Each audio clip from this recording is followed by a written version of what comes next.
Hey guys, Kinger's Garage, Kinger here, welcome back. Today, we're working on Bob. I don't know if you remember the last video I did on Bob where I put on the Skidoo fuel tank and then it almost blew up on me because I had a check valve wrong, and then we've never been able to run it since. Except for last year, I tried to run it and I sucked out a bunch of old fuel, got it down to where it said half a tank on the gauge, and realized the error of some of my ways. Today we're gonna go over what I did wrong and talk about how I'm gonna fix it. Let's go. All right, here is a good visual of what's wrong with this system. Number one, that, and number two, that. So when I mounted this fuel pump here, this is an external 255, and I have a nice sump, and I was really hoping that that nice sump, it's a 3-inch from a diesel, like you put it on a plastic tank. I was really hoping that that sump would allow me to suck everything dry. But I did remember saying, hey, when my fuel level gets below this, I hope this... Will that pump lose prime and I'm hosed until I fill it up again? Fuel pump still sucks, and it did not suck. And it basically, when I drained out that old fuel, I was gonna put Avgas in it just for our ride last year, the one ride we got. And of course it wouldn't start. I thought I flooded it. Turns out this is the problem. It's not getting any fuel pressure. I put a half a gallon or 5 gallons back in it, boom, fire right up. So this needs to go down here. The other thing, the angle. So you can see it in that level. Everything is leaning forward. The tunnel has a kick up, and I've spaced the tank, and then trying to, again, not have to modify the tunnel. If you remember, I want to do a custom tunnel on this sled someday. But I just wanted to get it working, and you know, we're still in the proof of concept of this before I put a lot of time into cosmetics and structural upgrades. So the fuel sender is right here. And so I think it's gonna show half a tank no matter what, you know, when you have normal fuel. When I get low fuel and that sender's down here, my sump is back here. It's probably just gonna die. I mean, I don't even know if I'll ever see the low fuel light. So I don't like that either. I wished I would have put that somewhere else, but I didn't have a choice because that's where Skidoo puts it, and that's the only kind of flat spot to have that sender. This is the sender right here with the float on it. And what really needs to happen is that tunnel just needs to be more level. And so I'll work on some things in the future. There's possible suspension things. We could raise the front a little bit. We could lower the rear a little bit. Try to get that tank a little more level. But until then, I'll just do the miles and know, you know, it'll still be good to 100 miles. It just might not be good to the 150 miles that I wanted.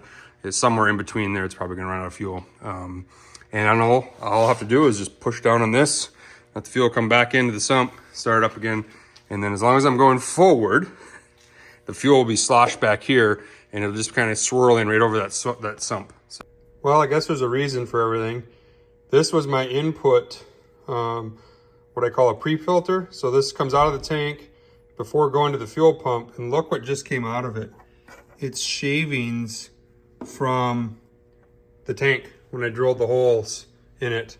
I thought I had this really well flushed out. This thing was completely full. I thought it was like a stainless steel wool. Look at all that in there. This is meant to be a straight see-through with a screen, basically.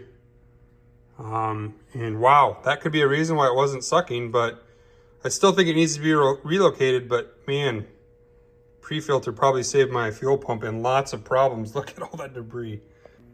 2 days later. All right, so I was thinking about the other setup. It was getting long, and I tried to dimple the tunnel with a hammer here. I don't even think you can see that. Like it did not dimple. I know I could probably force that, but I got to thinking about some other options, and I ordered up these 2 hose ends with 8 and fittings here, and then maybe a short hose. And I thought maybe if I had this, again, this is the back of the sled, so fuel will slosh this way when I'm accelerating. It'll come down into here, it'll go this way, and it should populate. And this is where I needed the fuel to come here. So like, I don't think this is too much of a restriction or something that will hose it up, unintended. But just trying to think of ideas to slide this pump back. And this is the deep part of my tunnel where I have these spacers right here, that kind of hold up the tank right here, and I got room under the tank. So the tank kind of sits here and back here, but under here, insert Tommy Boy clip. Not here or here so much, but right here. That sits there and has some clearance. So if I could pull that pump back, I possibly won't have to do anything to the tunnel. All right, this is the final tunnel. I had to move things kind of out of the way. I put a pad here. My fuel pump is just jammed into this pad, and so that'll protect it and keep it from chafing on the aluminum. And then just kind of marked out the bottom of my tank and got everything to flow over here. It fits. Let's go. Okay, next thing. How much fuel do I need in the tank to suck it dry? We are going to start out. This is 1.5 gallons. I'm going to throw half a gallon in here, and we're just going to throw it up here on my industrial sink. And I'm just going to check all the fittings I did underneath there, make sure there's no leaks. And then we'll put it on the sled and we'll see if it'll fire up with 1/2 gallon of gas in it. Okay guys, moment of truth. I've got 1/2 gallon in the tank. Everything's been replumbed, and I'm gonna try to prime it. Now this is kind of unfair because there's not a single drop of fuel in anywhere. But we're gonna put it on. We're gonna see if we drew any fuel pressure. We got mechanical fuel pressure.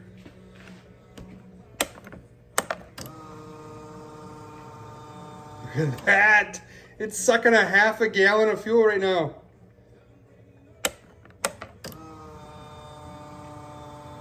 Yes! Get up there. Here's our fuel pressure.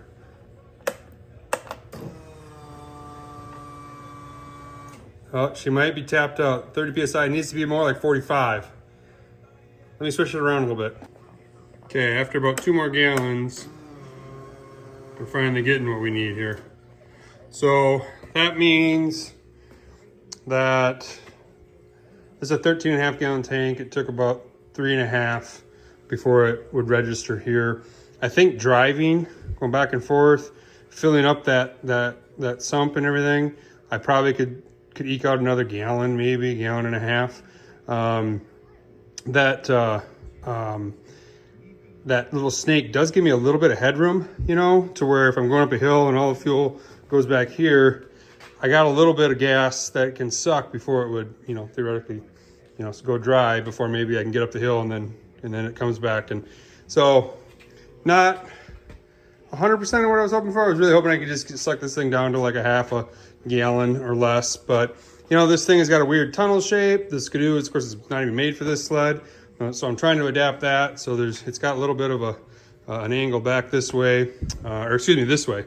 It's angled forward, but there's no flat spot up here. So a lot of excuses here to try to figure out how to make this work. But, you know, at the end of the day, I wanted more range. I was only getting about 7 gallons out of my stock 10-gallon tank with the high pressure fuel pump and everything like that. It just was not sucking the last 3 gallons either. So I did gain about 30 to 40 miles of range here, which puts me in line with the 600 kilo B. You know, we're gonna go 100 miles and we're gonna fill that up and fill this up. So that's what I wanted. Just button it up and we'll go from there. All right, guys, that's gonna wrap up this video. Thanks for watching. Appreciate any comments. If you think I could do something in the future. This is February 15th, next weekend, February 21st. Me and my daughter are gonna be up riding. We're staying at Nelson Lake. We're gonna go up to Namakogon, Mason, Drummond, make a loop, come back. We're hoping to hit Loon Saloon for some pizza, and we're hoping to hit maybe Lake Owen Bar for a burger. So anybody sees us out there, come in, say hi, don't be shy. I might be shy, so don't worry about it. You come and tap me on the shoulder, like, hey, I watched the video. I'll appreciate you. All right, thanks guys, take care. We'll see you on the trail. Let's go.